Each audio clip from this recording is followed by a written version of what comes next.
Start. VIP दर्शन का नाम तो सुना ही होगा। अधिकतर लोग मंदिर जाते हैं और कमतर लोग मंदिरों में जा कर के वीआईपी दर्शन की इच्छा ज़रूर रखते हैं। अधिकतर लोग तो बस जाते हैं, भगवान से प्रेम है, देवी देवताओं से प्रेम है, इसलिए जाते हैं और मंदिर में दर्शन करके आ जाते हैं। एनी हाउ वो दर्शन करना उनका मुख्य ध्येय होता है।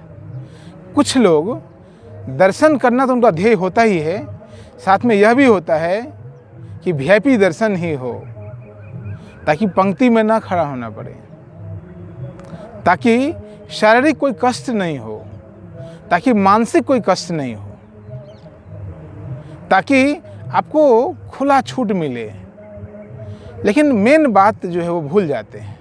एक चीज़ पे वहाँ पे लोग स्किप कर जाते हैं कि दर्शन का मुख्य उद्देश्य क्या है। जो प्रथम बिंदु है वह क्या है? प्राथमिक उद्देश्य दर्शन का है बस दर्शन करना। ईश्वर से प्रेम है तो दर्शन करना, देवी देवताओं से प्रेम है तो दर्शन करना, उनकी भक्ति करना, आराधना करना, उनके पास बैठना, उनसे कुछ सीखना, इत्यादि इत्यादि। लेकिन जो वीआईपी कल्चर डेवलप हो रहा है धीरे धीरे, उसमें एक चीज़ मिस होता जा रहा है। वो मिसिंग है भक्ति का भाव, वह है झुकने का भाव, वह है समर्पण का भाव। वो समर्पण नहीं हो पा रहा है। समर्पण, लोग कहते हैं हम वीआईपी दर्शन दे रहे हैं, हम वीआईपी दर्शन ले रहे हैं, हम पैसा तो दे ही रहे हैं। वीआईपी दर्शन के लिए लोग बहुत ज़्यादा पैसा भी खर्च कर रहे हैं। अब धन को ही अपना समर्पण मान रहे हैं। वो भगवान के पास आप धन देने तो गए नहीं थे, देवी देवताओं के पास आप धन डोनेशन करने के लिए तब गए नहीं थे। आपका उद्देश्य अलग है, वहाँ शांति प्राप्त करना, वहाँ आनंद मिले आपको, वहाँ थोड़ी देर के लिए आप जाके आपका चित्त शांत हो जाए, चित्त में गोता लगा सकें, अपने भीतर उतर सकें। वहाँ जो पॉजिटिविटी है उस पॉजिटिविटी को आप कहीं ना कहीं पकड़ सकें, कहीं ना कहीं समझ सकें, उस पॉजिटिविटी के साथ आप एक हो सकें। वहाँ जो एक रूपता बनी हुई है उस एक रूपता के साथ आप भी एक हो सकें। उद्देश्य यह होना चाहिए। लेकिन दुर्भाग्य है इस पर कोई कुछ बोलता भी नहीं, और हम जैसे लोग यदि कुछ बोलें तो लोगों को लगता है क्या साधु होकर आप क्यों ऐसी बात बोलते हैं। दर्शन तो कर ही रहा है व्यक्ति। दर्शन करना उद्देश्य नहीं है आपका, दर्शन करना तो कार्य है। उद्देश्य क्या है, कॉन्सिक्वेंस क्या है, परिणाम क्या आप क्या चाहते हैं? दर्शन से क्या मिलता है आपको? दर्शन से जो शांति मिलती है, जो आत्मीयता मिलता है, जो प्रेम मिलता है, जो सद्भाव उमड़ कर आता है, जो आपके भीतर आपका जन्म होने लगता है, जो उस पॉजिटिव वातावरण में आप खिलने से लग जाते हैं, आप शांत होने से लग जाते हैं, कहीं ना कहीं स्वयं के भीतर आप डूबने लग जाते हैं, कहीं ना कहीं स्वयं से साक्षात्कार होने लग जाता है। देवी देवताओं की मूर्ति में कुछ नहीं है। देवी देवताओं की मूर्ति में जो है उससे ज़्यादा तत्व आपके भीतर है, क्योंकि आपका शरीर वास्तविक है। मेरी बात को समझना, मैं खुद भी साधु हूँ। देवी देवताओं का अपमान करना हमारा उद्देश्य नहीं है। देवी देवताओं के शरीर में जो कुछ भी है उससे ज़्यादा मनुष्य तन में आपके पास है, क्योंकि देवी देवताओं के शरीर में प्राण प्रतिष्ठा बाहर से किया गया है, उसमें भी प्राण है। ये बात मैं भी स्वीकार करता हूँ, ये सत्य है। लेकिन उससे ज़्यादा प्राण आपके भीतर भी है, क्योंकि आप चल फिर पा रहे हैं, आप श्वास ले पा रहे हैं, आप उन मूर्तियों से कहीं ज़्यादा जीवित हैं।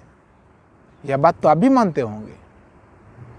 फिर उन मूर्तियों के पीछे क्यों आप पागल हैं?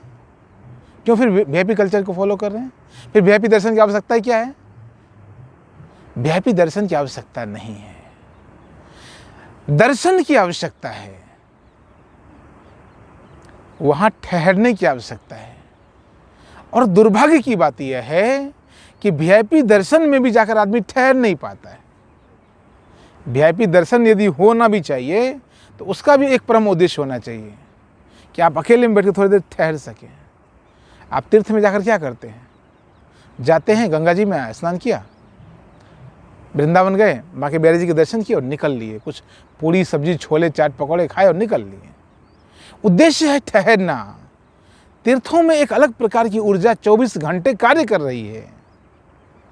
वह ऊर्जा के साथ, उस ऊर्जा के साथ अपने आप को उसी में बहा देना। माँ गंगा तो बह ही रही है, निरंतर बह रही है। इसी बहाव के साथ अपने आप को भी बहा देना, अपने ईगो को, अपने मन को बहा देना और अपने चित्त में स्थिर हो जाना, यह उद्देश्य होना चाहिए। वीआईपी दर्शन का भी उद्देश्य यही था। जिन लोगों ने शुरू किया होगा वीआईपी दर्शन, उनका उद्देश्य यह था कि भीड़ में, मंदिरों में आपने देखा होगा, लोग चलते रहे बोलते रहे। क्यों? क्योंकि भक्तों की संख्या बहुत ज़्यादा है, समय की मर्यादा है, मंदिर के खुलने की समय की मर्यादा है, तो आपको चलना ही पड़ेगा। तो वहाँ पे कुछ व्यक्ति यदि ठहरना चाहते हैं तो गर्भगृह में अंदर से वीआईपी दर्शन के माध्यम से उनको कुछ देर के लिए ठहरा दिया जाता है। लेकिन आप जिस वजह से जाते हैं वह वजह नहीं है।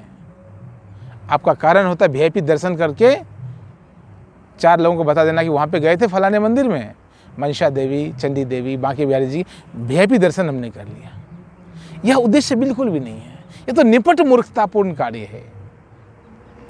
इससे कोई धार्मिक कार्य का लेना देना नहीं है, इससे आध्यात्मिक कार्य का कोई लेना देना नहीं है। आप ना तो धार्मिक हो पा रहे हैं, ना आप आध्यात्मिक हो पा रहे हैं। इसलिए हम जैसे संतों को बोलना पड़ता है।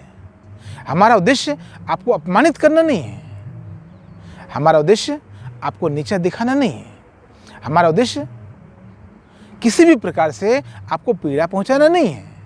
हमारा उद्देश्य उस बात को बतलाने का है, जिस कार्य को आप कर रहे हैं, जिस एक्ट में आप शामिल हो रहे हैं, उसी एक्ट को अच्छे तरीके से आप कैसे कर सकते हैं, यही हमारा उद्देश्य है। हम तो साधु हैं, अपमानित सम्मानित करना हमारा कार्य है ही नहीं। हमें दिखता है वो चीज़, इसलिए आपके लिए बोलते हैं।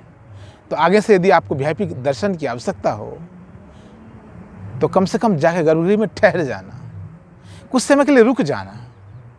पैसा देते ही हो और थोड़ा ज़्यादा बढ़ा के पैसा दे देना कि भगवान, प्रभु जी, पंडित जी, पुजारी जी, हमको 10 मिनट रुकने भी दीजिए, प्लीज़ कृपा करिए, हमको और 10 मिनट रुकने भी दीजिए।